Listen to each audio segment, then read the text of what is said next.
پر جب حضور کی بارگاہ میں تشریف لاتے ہیں تو جب واپس جاتے ہیں اپنے رہی سے مکہ جو لوگ تھے ان کے پاس، قریش مکہ کے پاس جاتے ہیں تو عرض کرتے ہیں کہ ہے قریش مکہ، میں نے 6 چیزیں ایسی دیکھی ہیں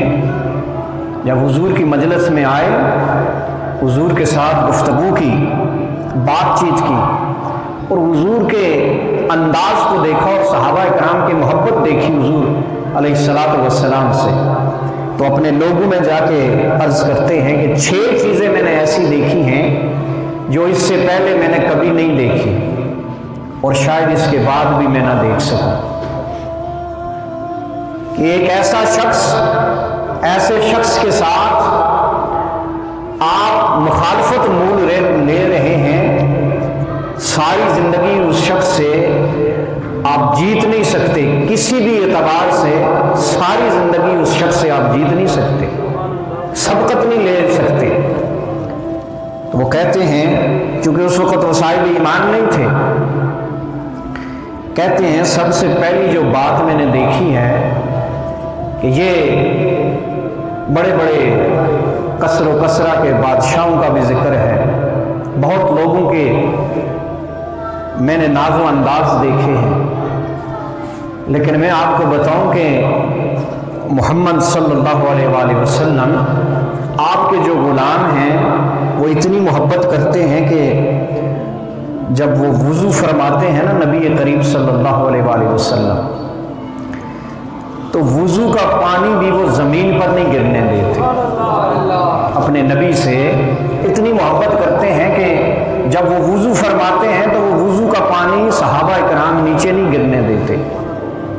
یہ چیز میں نے پہلے کسی جگہ نہیں دیکھی ہے کہ جب وہ وضو کرتے ہیں تو وضو کا پانی بھی وہ نیچے نہیں گرنے دیتے۔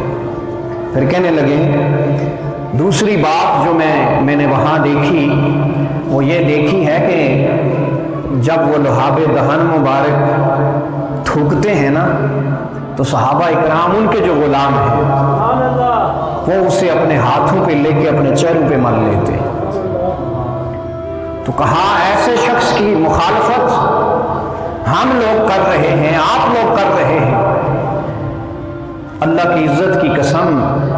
یہ جو تعلق تھا نا صحابہ کرام کا اپنے پیارے نبی علیہ الصلوۃ والسلام سے، یہ جب آج ہم سنتے ہیں یا ہم پڑھتے ہیں یا غور کرتے ہیں، میں نے ابتداً یہ کہا ہے کہ حضور سے قرب اور حضور علیہ الصلوۃ والسلام سے جو محبت ہے اس کا ایک ذریعہ یہ ہے کہ ہم ان چیزوں کو پڑھیں، حضور کے صحابہ کے جو واقعات ہیں ان کو پڑھیں اور سنیں کہ حضور علیہ الصلوۃ والسلام سے صحابہ کرام کتنی محبت کیا کرتے تھے،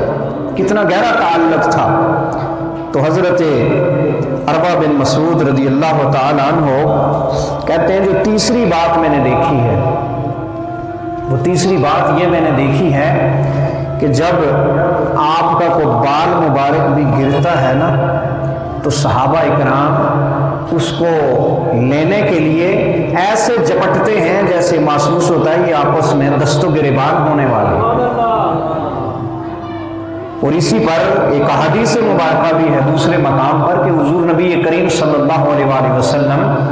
جب حجام کے پاس جایا کرتے تھے تو صحابہ اکرام جیسے طواف کیا جاتا ہے، صحابہ اکرام حجام کے گرد پھرتے رہتے، جو بھی منہ مبارک حضور کا بال مبارک آپ کے جسم سے جدا ہوتا تو اسے وہ اپنے ہاتھوں پہ اٹھا لیتے تھے۔ یہ ہے محبت صحابہ اکرام کی، چونکہ صحابہ اکرام سمجھتے تھے لقد من اللہ علی المؤمنین اذ بعث فیہم رسولا، ہم اس قابل نہیں تھے کہ ہمارے درمیان اللہ رب العزت نے احسان فرمایا اور پیارا نبی اور رسول ہمارے درمیان بھیج دیا۔ آگے فرماتے ہیں کہ جب آپ کوئی حکم ارشاد فرماتے ہیں، یعنی نبی کریم صلی اللہ علیہ وآلہ وسلم کوئی ارشاد فرماتے ہیں، تو میں نے ایسا دربار کہیں نہیں دیکھا کہ جب وہ حکم ارشاد فرماتے ہیں تو ان کے حکم ایک لمحہ کے لیے بھی جب آپ کا کوئی حکم آ جاتا ہے تو میں نے ان کے درباریوں کے ہاں کوئی کیلو کال نہیں دیکھی ہے کہ ایک اٹھے گا یا دوسرا اٹھے گا یا تیسرا اٹھے گا، نہیں، جب اللہ کے پیارے نبی نے حکم ارشاد فرمایا تو وہ چل پڑتے تھے صحابہ کرام کہ یہ اللہ کے نبی یعنی ایک لمحہ کے لیے بھی دیر نہیں کیا کرتے تھے۔ میں نے یہ اس دارگاہ کا ادب و احترام دیکھا۔ پھر فرماتے ہیں پانچویں چیز کہ آپ کی خدمت میں، آپ کی مجلس کے اندر صحابہ کرام خاموشی کے ساتھ بیٹھے ہوتے ہیں۔ اور دوسرے مقام سے اگر میں حدیث مبارکہ آپ کے سامنے رکھوں تو سیر نگاروں نے لکھا ہے کہ جب حضور نبی کریم صلی اللہ علیہ وآلہ وسلم جلوہ فرما ہوتے، سامنے صحابہ کرام بیٹھے ہوتے تو اتنے ادب و احترام کے ساتھ صحابہ کرام سامنے بیٹھتے کہ ایسے محسوس ہوتا تھا کہ آپ صحابہ کے سروں پر کوئی پرندہ بیٹھا ہوا ہے، اور وہ جو پرندہ ہے اگر صحابہ نے حرکت کی تو وہ پرندہ ان کے سروں سے اڑ جائے گا۔ یعنی اتنی محبت اور عقیدت اور ادب کا یہ معیار ہے کہ صحابہ کرام حضور کی بارگاہ میں ادب و احترام کے ساتھ خاموشی کے ساتھ بیٹھے ہوئے۔ اور چھٹی بات وہ کہتے ہیں کہ میں نے یہ دیکھی کہ صحابہ کرام حضور نبی کریم صلی اللہ علیہ وآلہ وسلم کے جو غلام ہیں وہ اپنی نگاہ نیچی کر کے بیٹھتے ہیں حضور کی بارگاہ میں۔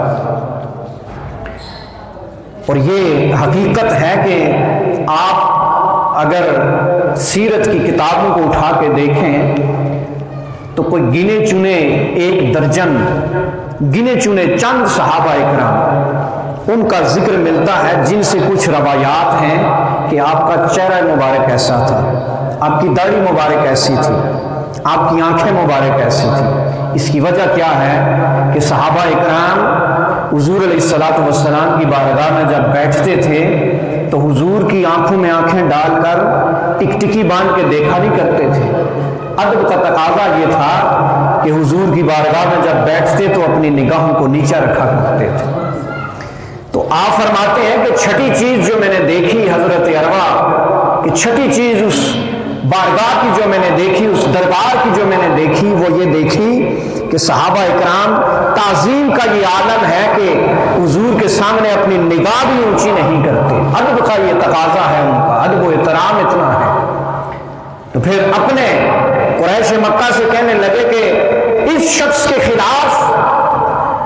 ہم لڑیں گے یا اس شخص کے خلاف ہم بات کریں گے کہ جس کے دربار کا ادب و احترام یہ ہے کہ وضو کے پانی کا قطرہ بھی وہ زمین پر نہیں گرنے دیتے، ان کا لحاف دہان مبارک بھی زمین پر نہیں گرنے دیتے۔ اس بارگاہ کا تو ادب و احترام یہ ہے۔ تو قریش مکہ نے کہا لگتا ہے عروہ محمد رسول اللہ کا ہو کے آ گیا۔